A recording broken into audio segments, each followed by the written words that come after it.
Esta anécdota viene que después de que el señor, que era la mano derecha de Ansar, ¿no? Dice eso, yo no quise entrar en su lógica y dije, bien, la Venezuela que él señala no es la Venezuela que yo puedo dar fe. Independientemente de que me guste la forma de ejercicio del poder del presidente Hugo Chávez, si me gusta que haya sido no golpista o como se dice en el año 92, digo, no me voy a meter en eso.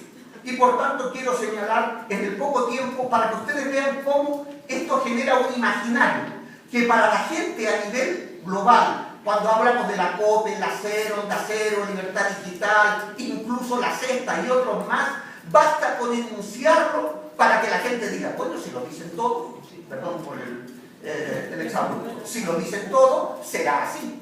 Muy parecido, esto es en definitiva también parte de lo que apareció en Chile entre 1970 y 73 para la desestabilización del gobierno de la Unidad Popular encabezado por su presidente Salvador Allende.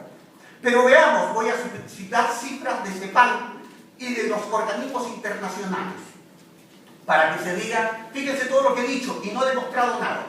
Inflación galopante, corrupción, hambre, miseria, la gente por el suelo llorando, o sea, no hay nada. Bien, vamos a ver.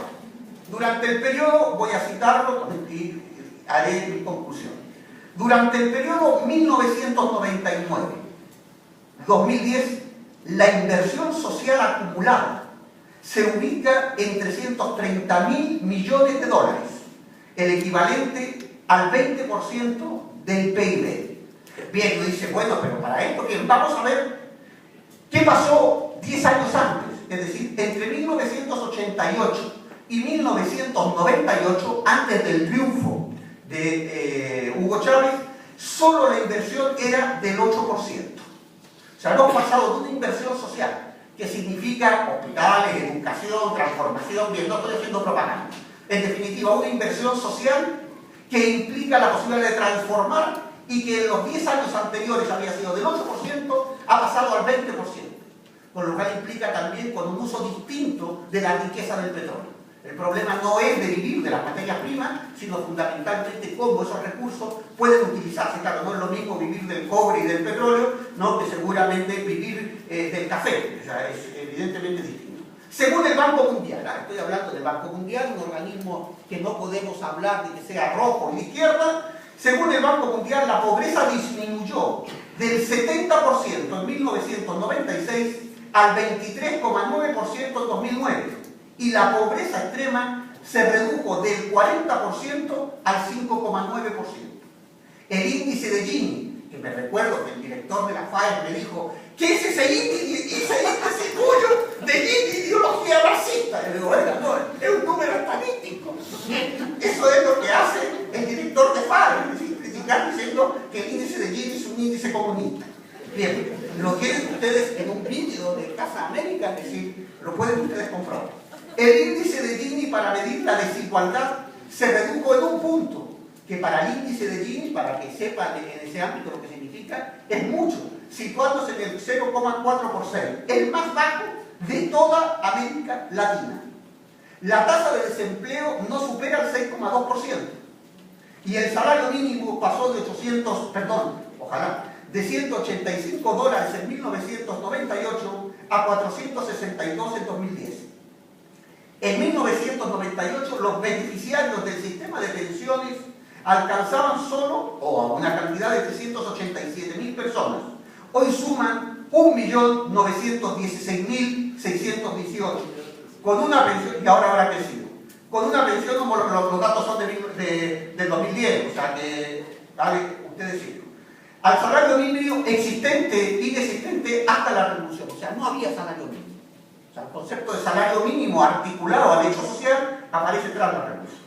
Bien, no voy a hablar del microcrédito a la empresa.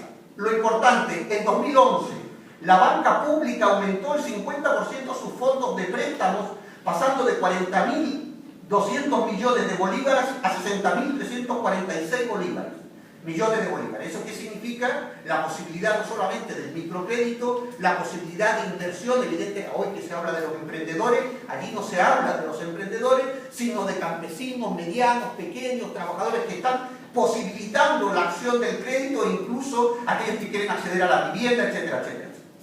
En salud, solo en 2011 se realizaron 113 obras de nueva construcción. Y lo más importante, fíjense ustedes, que me quedan 2 minutos y quiero concluir con esto, si me da tiempo. En América Latina y encabezado fundamentalmente por el gobierno venezolano y también cubano, se puso en práctica la Misión Milagro, que es un programa conjunto cuyo lema es una visión solidaria del mundo. Miren ustedes, desde 2004 opera en la población de bajos recursos y ha devuelto la visión a un total acumulado de 1.413.708 personas de casi todos los países de América Latina. Es decir, aquí una empresa privada le devuelve la vista a un pobrecito que lo tiene como para mostrarlo y se calla el hecho de más de 1,5 millones de personas de bajos recursos que no tienen acceso y que han sido curados de la vista. Bien, y por último, para que ustedes se den cuenta, se habla y se dice que hay un control de los medios de comunicación. Es lo único que voy a hablar de los medios de comunicación. Bien, el último informe a nivel internacional de los medios de comunicación en el ámbito de Venezuela es el siguiente. La propiedad privada controla 111 estaciones televisivas, perdón, de las 111 estaciones televisivas que existen, 61 son privadas, solo 13 públicas y 37 comunitarias que son de alcance limitado.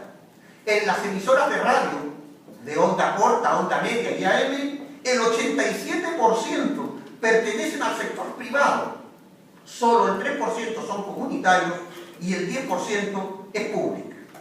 Y en la prensa escrita, el 80% está en manos de la oposición.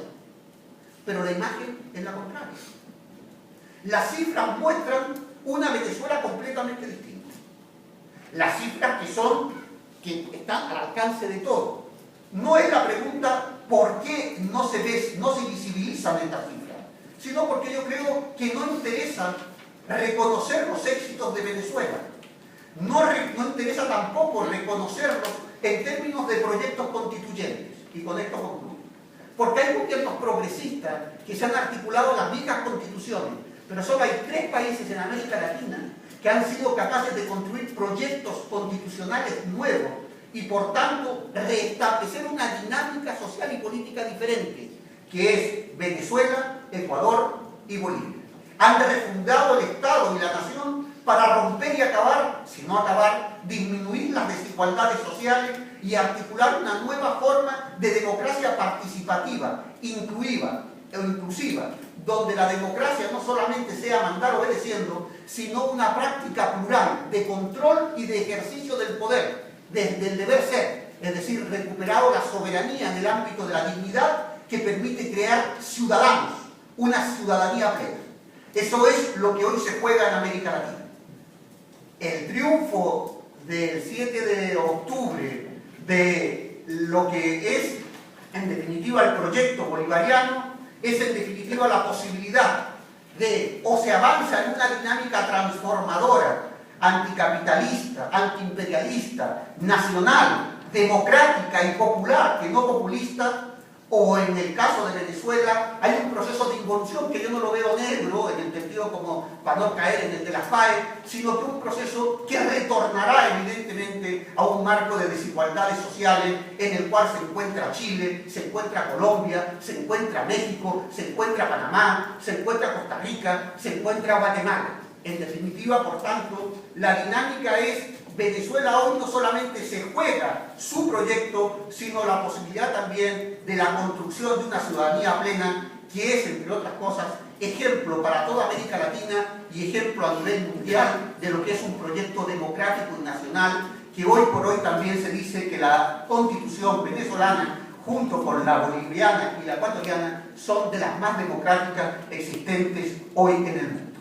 Por eso, Capriles no se puede definir de derecha y, si ustedes lo ven, se define progresista y de centro, porque no puede en ningún sentido desconocer ese cambio social que ha permitido la recuperación de la dignidad nunca perdida, pero en definitiva la construcción de una ciudadanía plena, efectiva y al mismo tiempo participativa. Muchas gracias.